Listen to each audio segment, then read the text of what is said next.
You're listening to Spirited Spirits, a spooky-centric podcast where we enjoy a spirit while we talk about spirits. Thanks so much for joining us. If you listened to one of our previous episodes, then you know I'm Steph. And I'm Drew. As usual, we're in our basement bar recording this third episode. That's right. And for this episode, we decided to cover a topic that terrified me as a child and continues to haunt me to this day. Possessed dolls. Oh, like the doll that we like to hide and scare each other with. No, Bert Chelsea, or whatever we want to call her, she's not haunted. At least I don't think so. Dun dun dun. Okay, but seriously, just to give you a bit of my backstory, one of the first scary movies I ever saw as a child was Child's Play. I was 3 years old. That's a little early.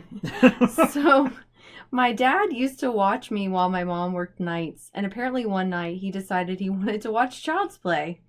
So my mom gets home, she gets home from work, and I was still awake, probably because I was terrified to go to sleep. And I say to her, "Hey, Mommy, don't fuck with Chuck."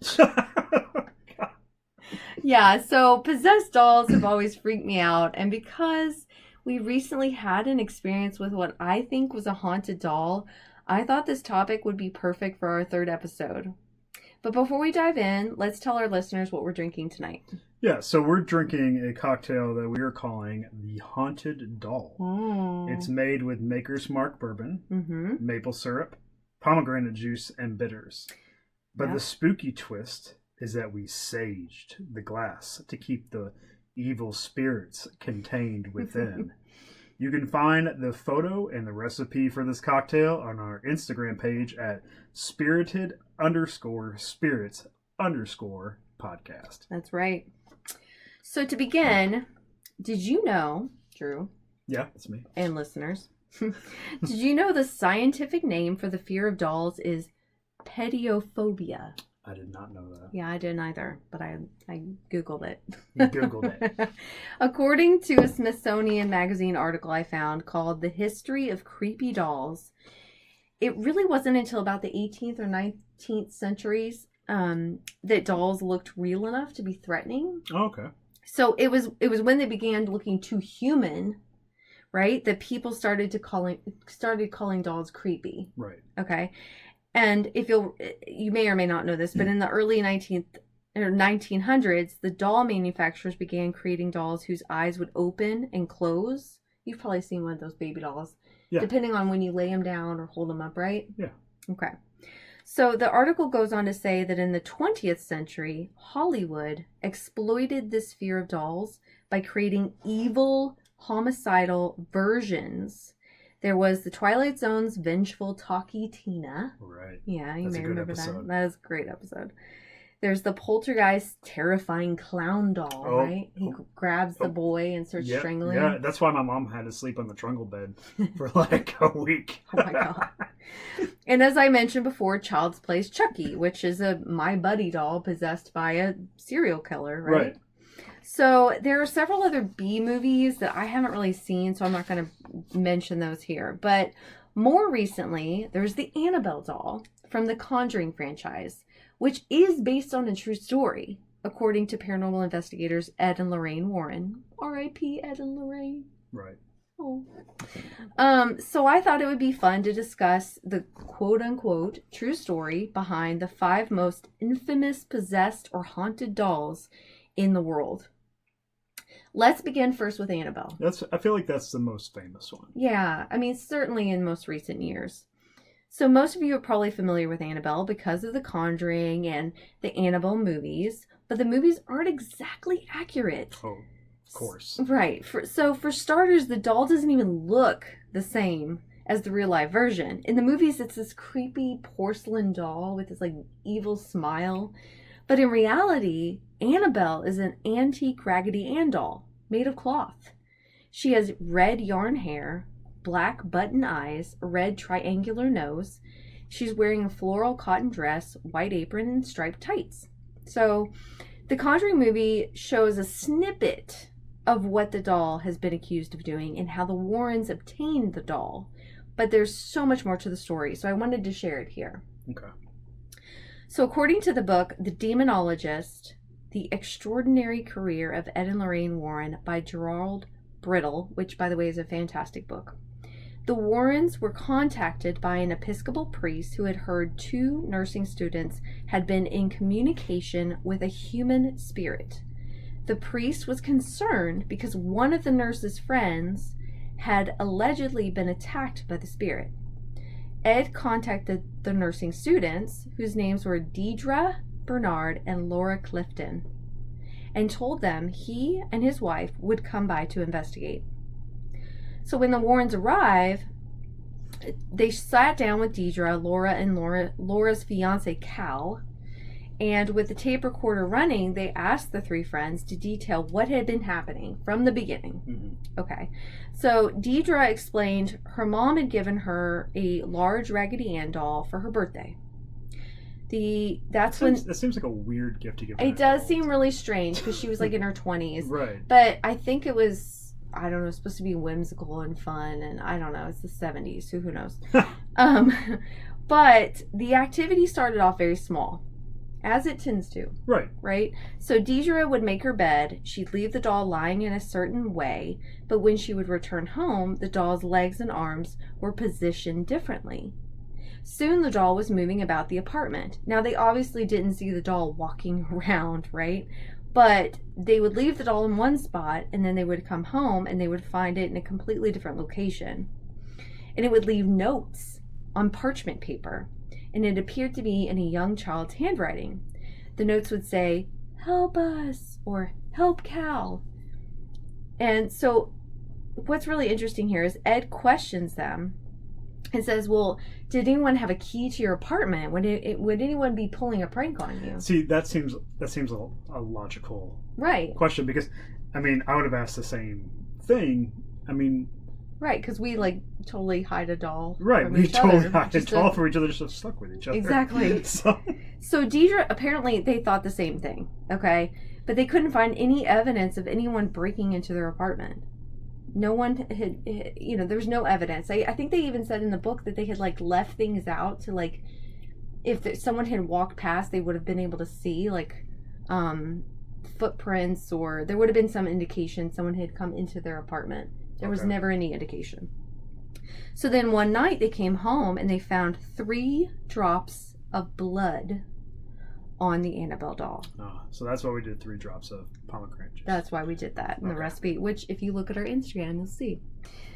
So this is when they decided to reach out to a medium and find out what exactly was going on. All right. So the medium performed a seance, and apparently a 7-year-old girl named Annabelle Higgins had died on the property. She was lonely, and she decided to move the doll to get their attention. The child's spirit asked if she could then move into the doll, like ask permission to move into the doll and stay with the young women. So it was from this point on, the women referred to the doll as Annabelle. Okay. So during the interview, Laura's fiance, Cal, spoke up to say he never liked the doll. Okay. It gave him... that's a little weird. Right. But so he said it would give him... It gave him reoccurring nightmares. And one night, he claimed the doll slowly glided up his body. Oh, no. And began strangling him with, I'm assuming, the strength of something beyond a doll, right? There's no muscles. To be clear, he said he was asleep, but he saw himself awake and was experiencing the attack. Okay. So he's lucid dreaming. Yeah. So Ed questioned him and said, well, but so when I talked to the priest, he said you were physically attacked rather than it just like in a dreamlike state. Right. Cal went on to say that he and Laura were alone in the apartment when they heard noises one night coming from Deidre's bedroom. He went to see what could be making those sounds, but when he opened the door, he saw the Annabelle doll lying on the ground. he got this sensation that someone was standing behind him. So he spun around to see what it was, and all of a sudden he felt something cut him. He began bleeding through his shirt, and when Lori inspected, it looked like there were 7 claw marks across his chest. And the weird thing is, he said the cuts healed almost immediately, so he couldn't even show Ed and Lorraine. Oh, well, that's fucking convenient. Well, I know that. I was cut 7 times, and then it magically healed itself. So I can't show you the evidence of me getting cut, but I was cut. And so Ed kind of questioned him. Ed did question him and said, well, what did it feel like? He said it was a burning sensation. So maybe it really wasn't a full cut. Maybe it's like when you accidentally scratch yourself on the corner of a table or something.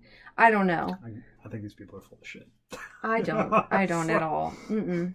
But after looking over the apartment and calling the Episcopal priest that they had been in contact with, right, Ed and Lorraine explained that there was no Annabelle Higgins. The women had inadvertently allowed an inhuman or demonic spirit to inhabit their apartment. See, the demon moved the doll around to get their attention. Then, when they called a medium, the demon lied, saying it was a child, which I have seen enough ghost shows to know that shit is true. The demons like to pretend to be children. They're not. It's the innocence thing, right? They play on that. In this case, they played on the sympathy of the 2 young women, and they got their permission for it to interfere with their lives, right? It moved into the doll, quote unquote. But really, what it wanted to do was possess them. Because the evil entity was there still in the apartment, the Warrens decided that the best thing to do was to perform a blessing or an exorcism to remove it. Okay? Right. So the Warrens decided to take the doll home with them. All right? So the Episcopal priest did perform the blessing. Nothing happened. And then the Warrens were like, well, we'll take the doll. We'll get it out of your apartment. Okay? So on the way back home, they started to experience car trouble. It wasn't until Ed sprinkled holy water on the doll that the car stopped stalling. It had been stalling and having issues. But when he sprinkled holy water, it stopped. And the car was able to get them home safely. So initially, Ed placed the doll in his office. But it soon was back to its old tricks, moving about their home. Allegedly, the Warrens began seeing a black cat. I thought this was interesting because this is definitely not mentioned in the movies. They saw a black cat that would materialize and dematerialize near the doll, and it would roam around the house. So there was a glitch in the Matrix. Right, sure, that's what it was. One evening, when the Episcopal priest called, so they would be in contact with the Episcopal priest, okay? Right. To, follow up on it. And Lorraine, when she was talking to the Episcopal priest, she heard this loud, rolling growl echoing throughout their home. So it clearly did not like clergy or the religious folk. Right. So why wouldn't they just throw the doll away? Okay, so hold on. Okay. Well, so let me address that real quick. In the book, it does say they didn't feel comfortable just throwing out the doll because then it would be giving the problem to someone else. They felt ultimately the best decision was to hold on to it. And eventually, I'll get to that, but they do end up keeping it encased.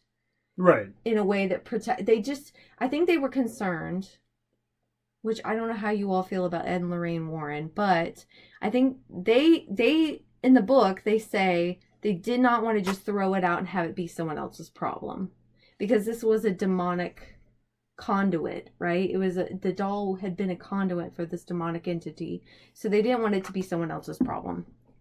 Okay, so going back to what I was saying, there was another priest who came to visit, and I guess Ed had relayed the story to this priest, and the priest, like an idiot, picked up the doll and said, "You're just a rag doll, Annabelle. You can't hurt anyone or anything." Oh, oops.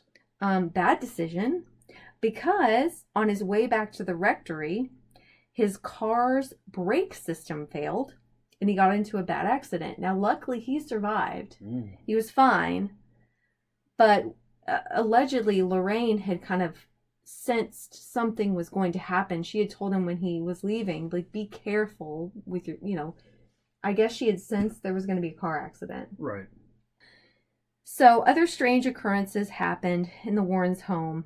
And then finally they decided it needed to be locked up. It needed to be put away. So there was this, it's now housed in this wooden case or cabinet with glass windows.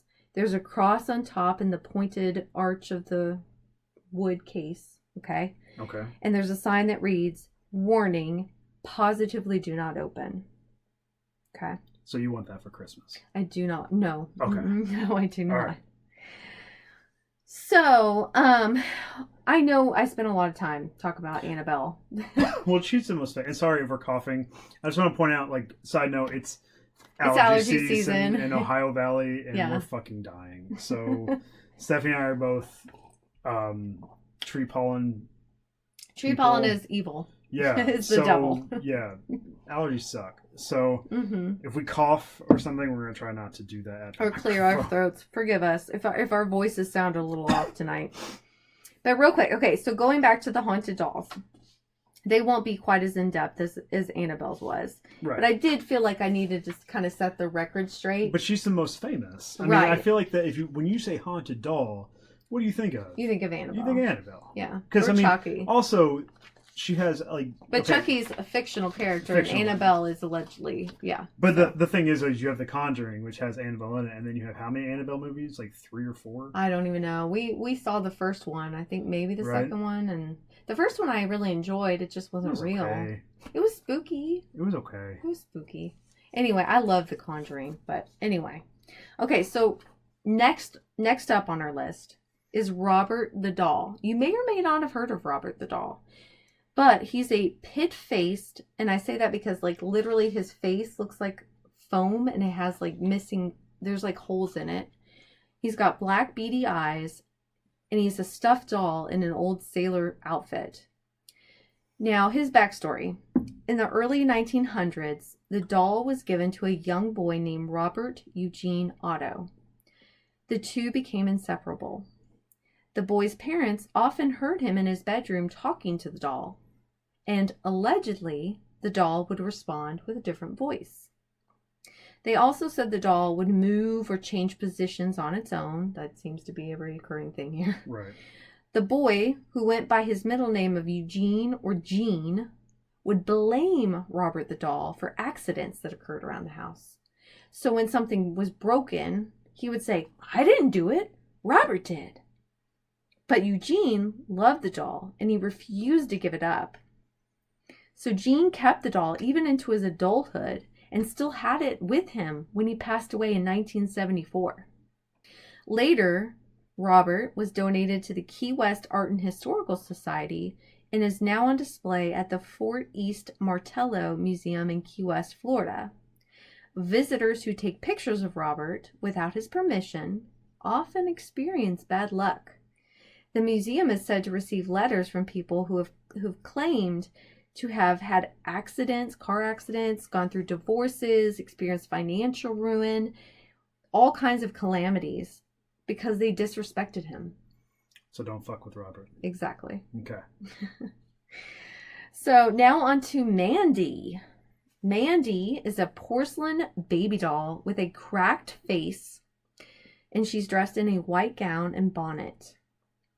Now, in 1991, she was donated to the Quesnel Museum in British Columbia, and I pray that I have pronounced that correctly. I did Google it and listen to a pronunciation, and it said Quesnel Museum in British Columbia. So, I know we're on our 3rd episode, but I'd like to point out that Steph really does do her, like, research every episode. But please do let me know if I have mispronounced that, okay? But so she was donated to the Quesnel Museum in British Columbia after her previous owner got tired of waking up in the middle of the night hearing a baby crying. She claims the crying came from the doll, which she kept in the basement. Mandy continues to cause trouble at the museum. Initially, she was kept with other dolls, but she allegedly caused damage to the other dolls and is now isolated in her own glass case. She's fighting other dolls? At night? I don't know if it's jealousy or what. You don't talk about Doll Fight Club. Anyway. That's the first rule. Museum staff have heard tapping sounds coming from the case. They've heard footsteps. And they've had objects disappear and reappear throughout the museum. Apparently, also, electronic devices are said to malfunction near her case. Now, kind of going like a through line to our last episode, that's like, I mean, I feel like something similar with like paranormal activity is like, just electronic devices. You talk about when we talked about Waverly. Yeah, with Waverly and then the dolls. I mean, it seems like if you have a situation with something spooky, something paranormal, your electric device is going to act up. Yeah. So there has to be some type of through line with energy. There's energy. Yeah, the energy. Yeah. So I think that's interesting to me. Yeah. Okay. So another porcelain doll that is said to cause mischief is Peggy. With her short blonde hair, blue eyes, and cherubic face, you would never peg her to be possessed. But not duh. See what I did there? Sorry, okay.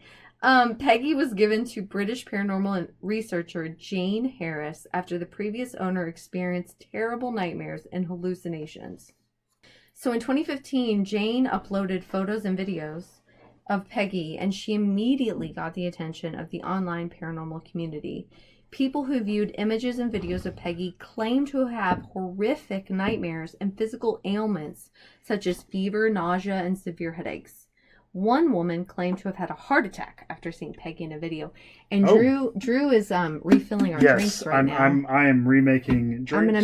I'm gonna move this right over to you so you can hear it. Okay. So you can talk if you want. Yeah. While you're making our drinks. Yes. So what do you got here? You got Maker's Mark. Yeah. 2 ounces of Maker's Mark. 2 ounces of Maker's Mark. And well, I guess you want to do 4 if you're making 2 of them. 4 ounces. That'd be a good idea just to... Yeah. Make it easier for you. Yeah. We love our Maker's Mark. I love our Maker's Mark. It's the one bourbon I really enjoy. Other than Brothers Bond. Brothers Bond. It's not that good. We've already gone over that. Shush. I'm trying to get them to sponsor us. You're totally screwing us up right now. Yeah. Anyway, okay. So, the last haunted doll I'm gonna talk about is Mary. Okay, Mary is known as the United Kingdom's most haunted doll. Mary certainly looks devilish. She's wearing this long red velvet gown, and she has this piercing gaze. Apparently, Mary was given by an elderly woman to a younger woman's children. But the younger woman had a bad feeling about the doll, so she offered it to the ghost hunters of Stoke-on-Trent, which they go by okay, it's a long name. Ghost Hunters of Stoke-on-Trent. They go by the abbreviation of Ghost. Ghost. Okay. Ghost claims the doll has exhibited unexplained paranormal activity. They claim to have caught the doll rocking itself in a rocking chair on camera. Okay, so I did watch the video. Oh, you watched the video? I did watch the video. I wish I was known that. I'll show it to you. But to me, it just looks like the doll shifts positions. Like it just like slumps down in the chair. Like with gravity? Yeah, and then the chair begins to rock because of it. Right. But, I don't know. What was that? I don't know. Who am I to say? Maybe it's a total ghost. I don't know. But so anyway, all right, hold on, real quick. You're gonna hear me shake this. Do the shaker. Yeah, that sounds good. Keep that shaking going. All right. So now, during my research, I found several other supposedly haunted or cursed dolls, including one that allegedly houses the spirits of baby boys who died unexpectedly after birth. Oh, and there was a recent one with a possessed Elmo. What? Yes, they got on camera this Elmo that was like, Elmo kill blah blah blah, whatever his name was. Oh my God. He was threatening to kill the child who owned him. Oh no. Elmo kill James? Oh no. Elmo kill. Yeah, this was caught on camera, and apparently there was an investigation about it. Okay, So now I think it's time to shift. We've got our second glass here. Real quick before we transition, so a haunted Elmo doll? Yeah. You're still hung up on that? I'm still hung up on that because it's like, you have Tickle Me Elmo, and when's it going to be like Elmo. Possess Me Elmo? You Possess Me Elmo. That's exactly what it was. Okay, so do you have any other questions about the possessed dolls? Okay. No, I don't. So let's go ahead and transition to our experience, which is really my experience. It's really your experience. Right. But I believe this was a haunted doll. So last summer, my mother-in-law got remarried. She sold her condo and she moved into her new husband's home. Her husband had been married previously, but he lost his wife a few years ago. As they prepared to start a new life together, my mother-in-law, who I will call Amy, and her new husband, who I will call John, started going through some of his wife's old things, and were trying to decide what to get rid of, right? Just to make space. And apparently John's late wife collected porcelain dolls. Okay, so one day, Amy and John showed up at our house with some items they thought that we would like to have. There was a garden wind chime and a large platter that had been my mother-in-law's. But there was also a 1960s or 70s style suitcase, okay? I opened it up and I discovered a blonde-haired, blue-eyed porcelain doll wearing a dirty wedding gown. And I look at my mother-in-law in confusion, and she laughs and says to me, "I thought you might like to use it as a Halloween decoration." Yeah, so I smiled politely and accepted the gift, right? Big mistake. Because we had a few months until Halloween, I put the doll inside the suitcase in the storage space in our basement. Now here's where the story really begins. So one night, about a month or so later, I woke up to the sounds of creaking footsteps down the stairs. My first thought was Drew had gotten up and maybe grabbed a glass of water, was checking on something, okay? But my eyes adjusted to the darkness and I could see that he was lying right next to me. So it wasn't him, okay? The footsteps continued, so I was awake and I could hear the footsteps go down the hallway next to the stairs and around the corner to the kitchen. Then, because I laid there for a while in bed, what really got me is I started to hear my dog, Hurley, scratching at the door. And he sleeps with our son in his bedroom. So I thought, okay, so maybe it was our son who went downstairs. And I was like, why would he be up? It was like midnight or after midnight. So why would he be up? So I got up out of bed and I walked out of our bedroom, looked downstairs. The lights were not on in the hallway, but there was a glow coming from somewhere. So there was some light on in our house, okay? The lights weren't on in the hallway.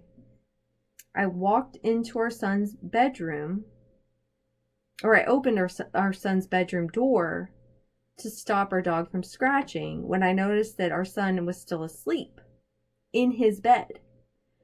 Needless to say, I was freaked out. Was someone in our house? Because I clearly heard someone walking down the stairs and around the corner. So I went back to our bedroom, I grabbed a hammer that was lying on Drew's dresser. I walked slowly down the stairs, around the corner, turning on all the lights as I went. And as I walked into the kitchen, I could see the basement door was cracked open, and the lights were on. I slowly descended the stairs, peeked into my husband's dark office. It looked empty. I walked around the corner, and that is when I saw the unfinished storage space door was wide open. All the lights were on. I freaked the fuck out. I raced up both flights of stairs, darted into our bedroom, and began shaking my husband, yelling at him to wake up because someone was in our house.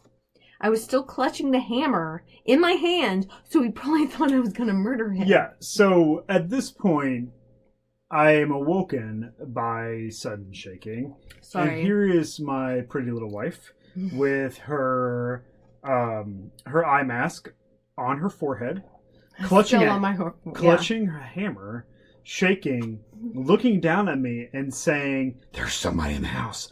Get up." I don't know if anyone has experienced something like that before, but that shit was crazy. Like, I thought, Stephanie has had a mental breakdown and she's going to kill me right now. Like, this is how I'm going out. Like, I'm going to get hammered to, I'm going to get hammered to death right now. So yeah, I got up and I got the little slugger and I followed her down the stairs. Yeah, so we went down the stairs, we checked the entire basement, and we went around from each room. We turned on all the lights as we were doing this.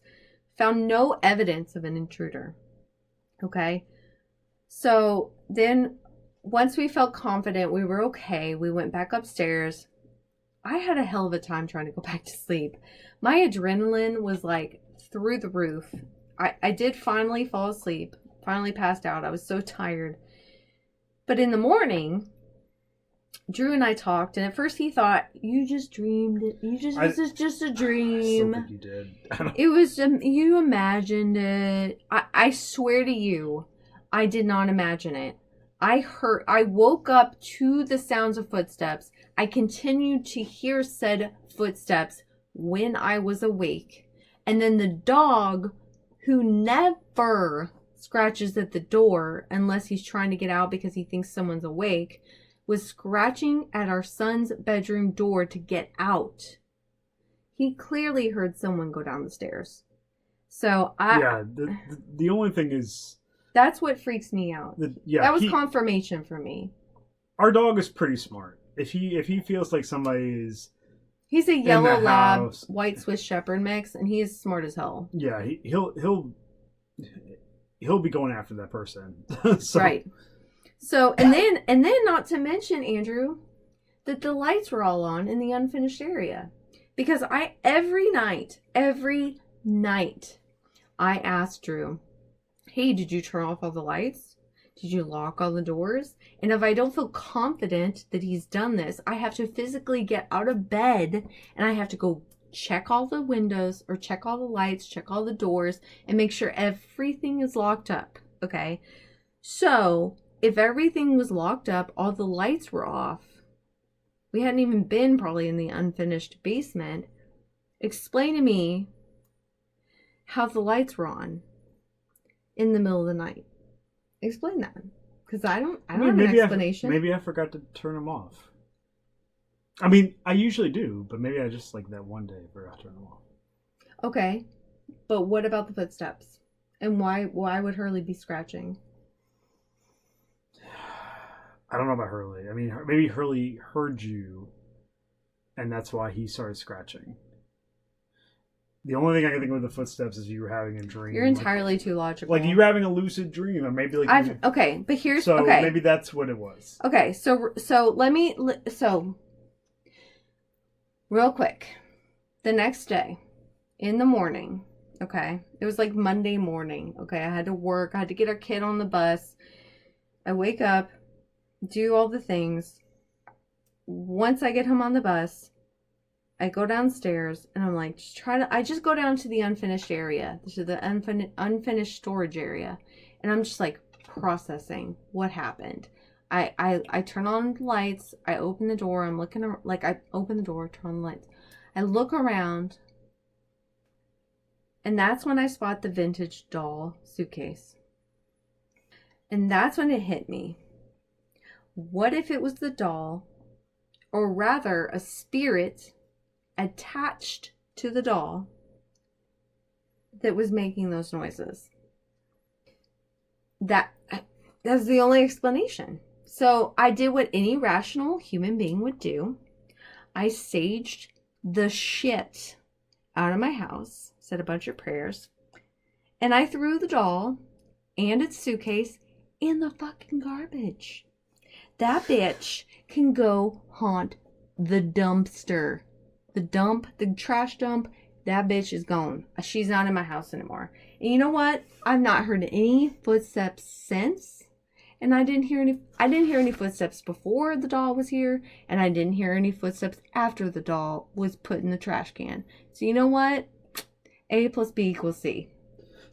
That's all I have to say. I mean, yes, we have never heard any footsteps. We've never heard anything in our home ever. And then the doll comes into our house, and you heard footsteps. Yes. So that A plus B equals C makes sense. But I didn't hear anything, so I can't say like. No, but because you're a light sleeper. Or no, I'm a light sleeper. I'm a light sleeper. You are a heavy sleeper. You could sleep through a fucking tornado unless I wake your ass up and say there's a tornado. We need to go to the basement. For sure. Yeah. So that's my story, and I'm sticking to it. So that's all I know. Anything else you'd like to add? Well, I don't know. I mean, it's so hard to say, like, yeah, that's exactly what happened. Like, that's exactly what happened. Like, there was a doll in our house that was, like, something was going on with the doll. However, I trust you and your ability to understand, like, you know, something was going on. I don't like that you were standing above me with a hammer. Sorry. So I had to get your attention. There's not better ways to get my attention. No, I don't think so. I think that was the best thing in the moment. But in that, so I don't know. I mean, possessed dolls are one of those things where, and I guess they're not truly possessed, right? So, like, one thing hold on. Let me finish my thought process here. Oh, I'm so sorry. It's one of those things where, like, anybody can move an object like a doll and, like, say, because we do that. We have a little creepy doll that we move and, like, hide in our but we know we're fucking with each other. Yeah, but the thing is, though, is like, so what if? Was it Cal, like, from Annabelle? Like, what if he was moving the fucking doll and, like, you know, doing all that stuff to just mess with him? The thing is, though, it's like, I don't... But you don't think after all these years he would be like, haha, I was just fucking with No, because at this point, the lore is so fucking deep at this point that there's no way... Explain, then, all other occurrences that happened at the Warrens' house. Because Cal wasn't at the Warrens' house. I think at that point, again, the lore is so deep that then... No, I'm sorry. I don't know. And then the Robert the doll thing, the whole thing, like, with the fact that people are contacting them and saying, oh yeah, I got a divorce, or I got, like, financial... Okay, hold on. But the thing is that there's a thing called groupthink. Where's you know, the fact is... here we go. Where the fact is that...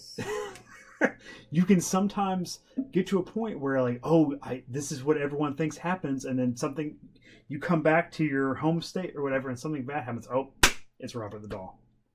So, like, that's the thing, is, like, it can happen like that. No, I don't think that's necessarily the case here, because I do think that things can be...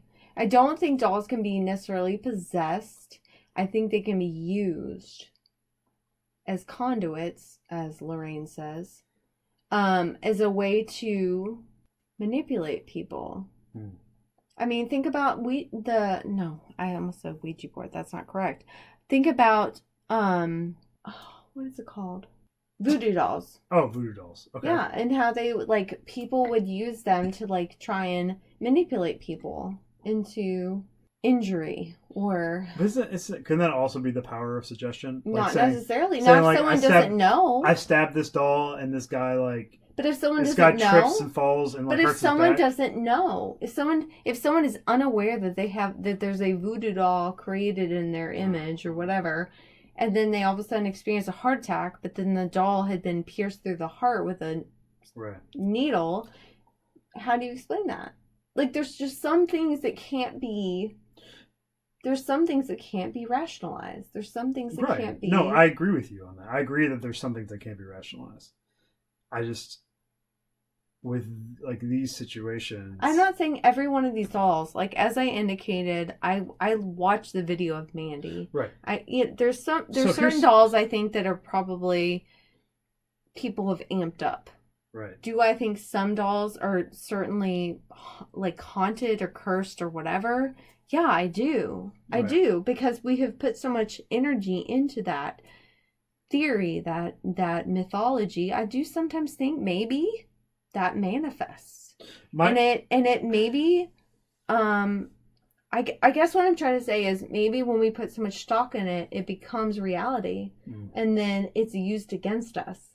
Right? So like Annabelle is therefore used against us. So when people go to visit the Warrens museum at their home, where they have this doll cased in a wooden case with glass, and someone comes and takes a photo of it and then all of a sudden they claim that something bad has happened to them.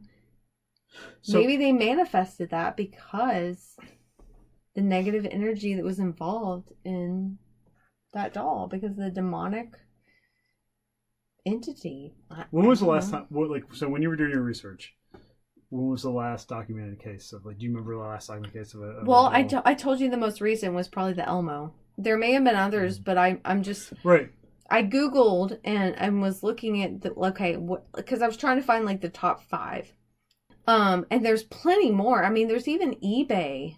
There's dolls on eBay that are possessed, that are allegedly possessed. You can also dolls. just go on eBay and be I want to look for a Dybbuk box. Do you know how much money we could have made on that fucking doll that I threw in the garbage?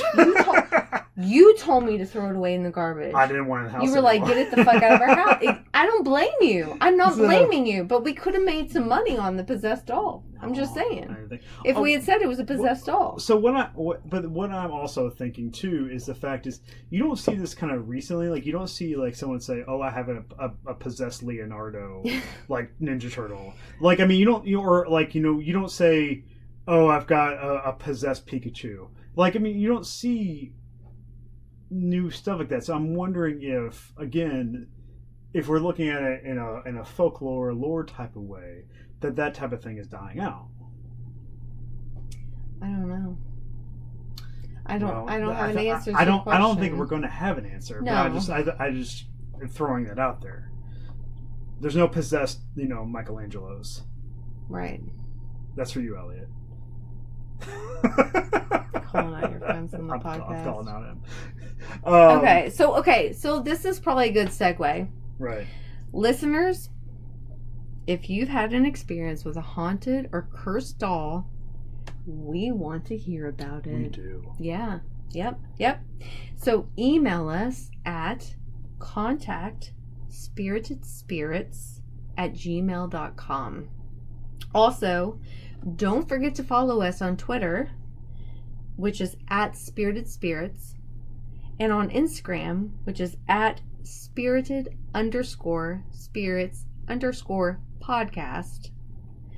Oh, and please recommend us to your family and friends who you think might enjoy listening to our podcast. We would love that. Yeah, and also rate and review us as well. I mean, we appreciate that. Thank you so much for listening, and we hope you continue to join us every week as we continue to sip on some spirits. And talk about spirits. Thanks so much, guys. Have a good night. Bye.